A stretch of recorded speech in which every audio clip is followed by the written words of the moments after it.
ஆசை. இவ்வளவு நாளும் நீ என் மேல வச்சிருந்த மரியாதையும் அன்பு உண்மைன்னா உன் முடிவை இதோட கைவிட்டுடு. இனிமே நீ இந்த வீட்டை விட்டெல்லாம் போக கூடாது.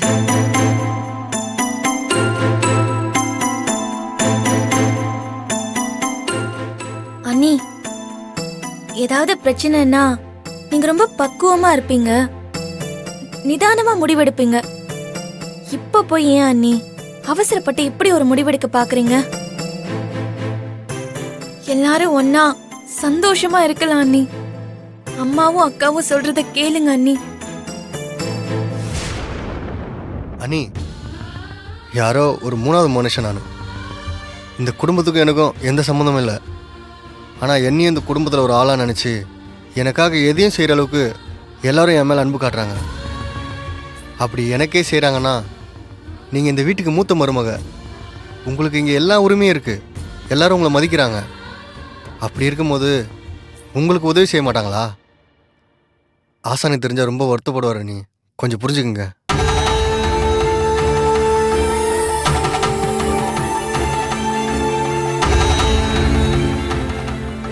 அண்ணி,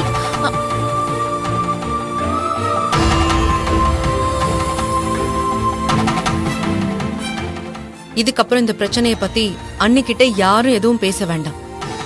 எதுவா இருந்தாலும் நான் பாத்துக்கிறேன். கையில், இந்த பிரச்சனை இந்த அளவுக்கு வந்ததுக்கு அப்புறம் நீ உண்மையை சொல்லாம இருக்கிறதுக்கு என்ன காரணம்? அப்படி உனக்குள்ள என்ன விஷயத்தை தான் மறைச்சு வச்சிருக்க? நீ எதுவா இருந்தாலும் என்கிட்ட சொல்லுவல்ல? சொல்லிடு கையில். எதுக்காக ஜோசியர் சொன்னாருன்னு பணத்தை அப்புறமா கொடுக்கறதா சொன்ன?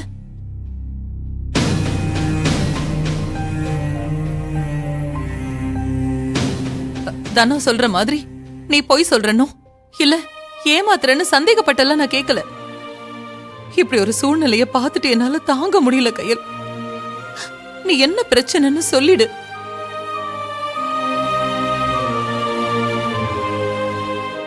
அக்கா, எல்லாத்துக்கும் காரணம் அந்த பணம் தானே. என்னதாங்க பிரச்சனை சொல்லுக்கா.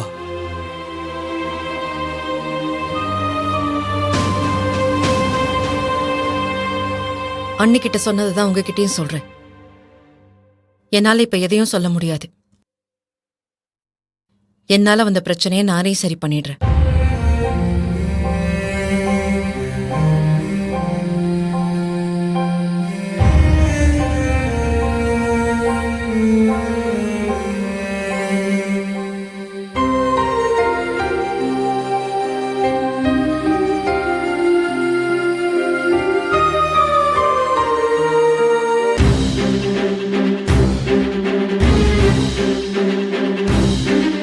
உங்ககிட்ட பணம் கேட்டு நீங்க அப்படியே நல்ல மனசோட எடுத்து கொடுத்தீங்கன்னு நான் நம்பின பாருங்க, அதுவும் தப்புதான்.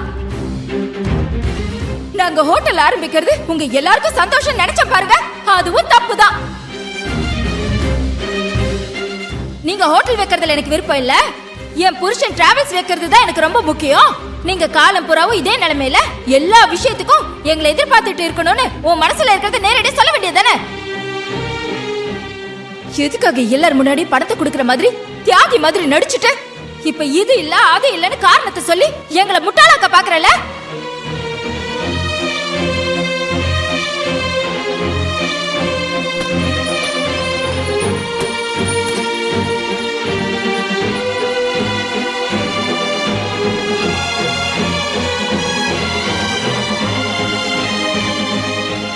எழில், ஏய் எழில், ஏன் கண் கலங்கிட்டு இருக்க?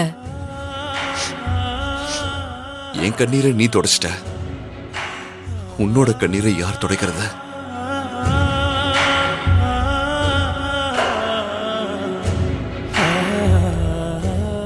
உள்ளுக்குள்ள அழுகிறதால வெளியே யாருக்கும் கண்ணீர் தெரியாதுன்னு எல்லாத்தையும் தாங்கிக்கிட்டு நடிச்சிட்டு இருக்கியா?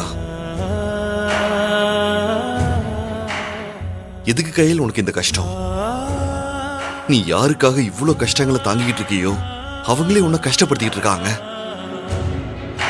கயல், சத்தியமா நீ இதெல்லாம் எப்படி தாங்கிக்கிறன்னு தெரியல. அவங்க பேசின ஒவ்வொரு வார்த்தையும் கேட்கும் போது உனக்கு எவ்வளவு வலிச்சதுன்னு எனக்கு தெரியல, ஆனா எனக்கு அவ்வளவு வலிச்சுது. நீ பொய் சொல்லிட்ட, ஏமாத்த நினைக்கிற. அவங்க வளர்றதுல உனக்கு விருப்பம் இல்ல, நீ கழுத்து அறுத்துட்டேன்னு சொன்னதை கேட்கும்போது என் மனசு நொறுங்கிருச்சு கயல். என் கையில் அப்படி பட்டவை இல்ல, அவளை தப்பா பேசாதீங்கன்னு கத்துணும் போல இருந்தது. ஆனா முடியல, நீ என்ன தடுக்கிற. கையில் நீ இந்த குடும்பத்தை எந்த அளவுக்கு நேசிக்கிறியோ அதே அளவுக்கு தான் நானும் நேசிக்கிறேன். ஆனா இதையெல்லாம் என்னால சகிச்சிட்டு இருக்க முடியல. குடும்பம்னா ஒருத்தர் மட்டும்தான் வீட்டுல இருக்க எல்லாரையும் புரிஞ்சு வச்சுக்கணுமா? இல்ல ஒவ்வொருத்தரும் ஒவ்வொருத்தரையும் புரிஞ்சுக்கணும்ல. எழில், யாரும் புரிஞ்சுக்காமலாம் இல்ல. ஏதோ சூழ்நிலை அவங்கள இப்படியெல்லாம் ரியாக்ட் பண்ண வைக்குது. கொஞ்ச நாள்ல எல்லாம் சரியாயிடும். இதான் பிரச்சனையே. என்ன பண்ணாலும் இது உன் குடும்பம், எல்லாம் சரியாயிடும்னு பொறுத்து போறல்ல, அதான் பிரச்சனை. கயல், இது உனக்கு மட்டும் இல்ல, எனக்கும் குடும்பம் தான். நான் இங்க வந்த நாள்ல இருந்து எல்லாரையுமே உறவுகளா தான் நினைக்கிறேன்.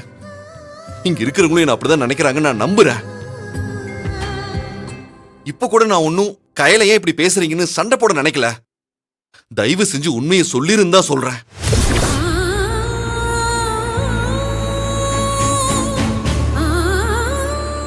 கயல், சூழ்நிலைகள் எல்லாரையும் சுயநலமா மாத்தும். ஆனா அப்படிப்பட்ட சூழ்நிலை வந்தா கூட குடும்பம் தான் முக்கியம்னு நிக்கிற. ஏன்னா குடும்பத்தில் இருக்கவங்களோட நலன் தான் உன்னோட சுய நலன்னு வாழ்றவ.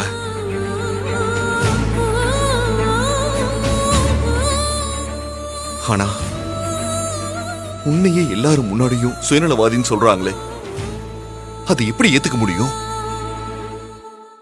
அணுவோட ஆபரேஷனுக்காக தான் அந்த 10 லட்சத்தை செலவு பண்ண போறோம்னு அவங்க கிட்ட சொல்லிரு. இல்ல, ஆபரேஷன் பண்ணலனா அணுவோட உயிருக்கு ஆபத்துங்கிற உண்மையை மறைக்கிறதால உயிரோட இருக்கிற உன்னை அணுவா வார்த்தையால கொண்டுகிட்டு இருக்காங்க. அணுவுக்கு இதயத்துல பிரச்சனை இருக்குன்னு டாக்டர் சொன்ன நாள்ல இருந்து அவளுக்கு எதுவும் ஆயிடக்கூடாதுன்னு ஒவ்வொரு நாளும் அவளோட இதய துடிப்பை விட நீதான் அதிகமா துடிச்சுக்கிட்டு இருக்க. உண்மை தெரியாத அவங்களால எதையுமே உணர முடியாது. ஆனா எல்லா உண்மையும் தெரிஞ்சு என்னால எல்லாத்தையும் வேடிக்கை பார்த்துட்டு இருக்க முடியாது. வேண்டாம் கயல், இதுக்கு மேல நீ வேணா தாங்கிக்கோ, என்னால முடியாது. இப்பவே நடந்த உண்மையெல்லாம் சொல்லிடலாம். வா வா வா கயல். இல்ல கயல், உன்னை தப்ப நினைச்சவங்க நினைப்பு தப்புன்னு அவங்களுக்கு புரிய வைக்கணும். நீ அப்படிப்பட்டவ இல்லன்னு நிரூபிக்கணும். இதுக்கு மேல உன்னை காயப்படுத்துறதையோ உன்னை அவமானப்படுத்துறதையோ என்னால தாங்கிக்க முடியாது. நீ வா போலாம். வான்னு சொல்றல்ல. சொல்றது கேளு எழில். நான் சொல்றது நீ கேளு. இப்படியும் தெரிய போற உண்மைதானே?